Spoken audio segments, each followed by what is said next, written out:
Mas então, o Cadu pediu para eu falar sobre leitura compartilhada no desenvolvimento cognitivo infantil. Eu vou falar, vou botar o foco, na verdade, na questão mais da linguagem, no vocabulário e nas habilidades metalinguísticas, que é aquilo que eu estudo. Mas a verdade é que a leitura compartilhada ela é usada como recurso para desenvolver emoções, né? Então, os trabalhos sobre sociocognição tem muitos trabalhos, né, em sociocognição que envolvem o uso de leitura compartilhada. Teoria da mente, né, trabalhos que usam isso, a Marisa Consciência, da Universidade Federal de Juiz de Fora, ela, desde do começo do século, né, 2000, por aí, ela começou a trabalhar com leitura compartilhada para desenvolver palavras que podem evocar emoções e que poderiam trabalhar as emoções na escola, né, e desenvolver comportamentos mais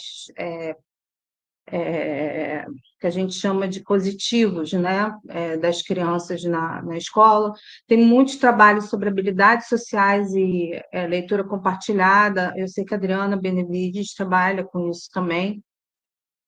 Mas o meu foco aqui é na questão linguística. E eu acho que a gente não pode deixar de estressar muito o fato de que o Brasil tem um problema muito sério em relação ao desenvolvimento da compreensão leitora, né, das nossas crianças, adolescentes, universitários, adultos, em todo o ciclo vital. Então, eu tenho trabalhado em todo o ciclo vital com a questão da compreensão de leitura e todos os recursos que a gente pode usar para desenvolver habilidades que vão melhorar a compreensão leitora, elas são bem-vindas e a gente deve investir nelas, né? Então, e a gente precisa de mais pesquisas que mostrem relação entre esses recursos e o desenvolvimento da compreensão leitora, e depois mostrando isso, como é que podemos desenvolver intervenções que possam melhorar a compreensão leitora. A compreensão leitora ela é fundamental para a gente avançar na escolaridade, e ela é fundamental para uma cidadania plena, né? Para uma autonomia da gente na vida. Antigamente a gente dizia que era nas cidades urbanas, nas áreas urbanas industrializadas. Hoje, o campo também exige esse letramento, né? Então, isso é um problema social muito sério, e eu gostaria assim, de motivar, né, os psicólogos a se envolverem mais no estudo da compreensão leitora. Bom, então vamos ao que interessa aqui. Deixa eu ver se eu consigo mudar aqui o slide. O que é a leitura compartilhada, né? A leitura compartilhada é uma prática. Eu estou usando esse termo guarda-chuva, vai ficar claro por que eu estou dizendo que ela é um termo guarda-chuva, que envolve a prática, né, de um leitor que é um leitor proficiente, uma pessoa que já sabe ler, né, que tem domínio da leitura, e que vai ler um livro com uma criança, ou pode ser também com alguém que não saiba ler, né? A gente pode compartilhar o livro com um adulto que está aprendendo a ler, que não sabe ler, ou que perdeu, por exemplo, a capacidade de ler por alguma razão, por uma questão visual. Eu outro dia estava acompanhando uma entrevista da Ruth Rocha, que eu gosto muito dela, e ela já não consegue ler por questões visuais. Então, o neto, e ela sente muito falta disso. Então, o neto dela vai na casa dela e lê para ela algumas vezes na semana, e quando o neto dela não vai, a irmã dela lê para ela, né? Então, estava até pensando em fazer um trabalho com idosos que já perderam a visão e têm dificuldade, né, de ler. fazer um projeto de extensão com essa proposta. Então, isso é a leitura compartilhada, né? Então, ela inclui compartilhar livros, né? Eu estou botando aqui o foco na criança, porque até hoje eu tenho trabalhado com criança, mas não necessariamente alguém que não pode ler antes de elas começarem a ler, ou que elas já possam ler, mas que tem alguém que vá ler com elas, né? Ou uma pessoa, ou os pais, os professores, ou uma criança mais velha, mas é o compartilhamento disso, né? Essa ideia de leitura compartilhada como um termo guarda-chuva foi um termo que nós, né, a Carmen Martins, o Cadu, né, o Carlos Eduardo Norte, que está promovendo isso, e eu usamos pela primeira vez num artigo de revisão da literatura, de revisão sistemática da literatura, por causa de um questionamento que tinham feito com a gente, que a gente estava confundindo leitura dialogada com leitura compartilhada. Se você olhar a literatura internacional, a gente não está fazendo isso. Isso é uma divisão que aqui no Brasil se faz, tá? Mas não é o caso.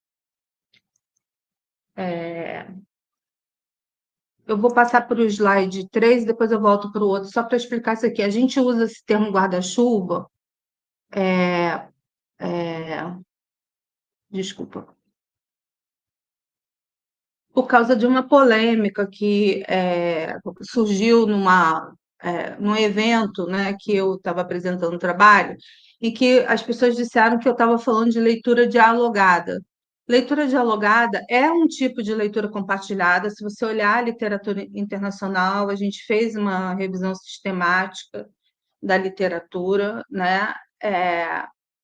Que na literatura internacional, por que eu estou falando da literatura internacional? Estou com complexo de vira-lata? Não, porque quando a gente faz uma revisão de literatura, a gente faz uma literatura uma revisão onde você tem que pegar tudo que está sendo publicado, não só aquilo que está sendo publicado no Brasil. Então, uma revisão grande, né, das principais bases de dados. Nas principais bases de dados, a ideia de leitura dialogada ela é usada como sinônimo de leitura compartilhada, né?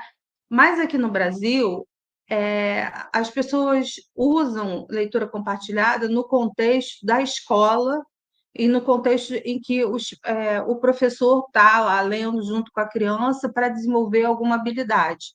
E o caso onde tem os pais lendo para a criança, os avós, ou quando tem uma pessoa diretamente lendo com a criança, a leitura dialogada. Mas, na verdade, né, enfim, vocês vão ouvir esses dois termos, mas esses dois termos querem dizer a mesma coisa, tá?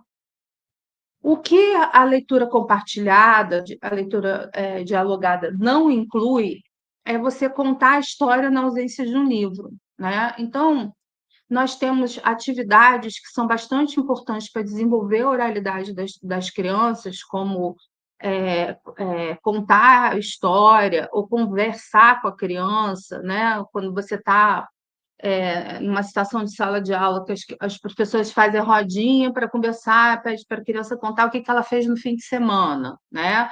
Ou, por exemplo, quando você discute alguma coisa que vai acontecer, faz o planejamento, ou quando os pais mesmo estão andando com as crianças, estão conversando.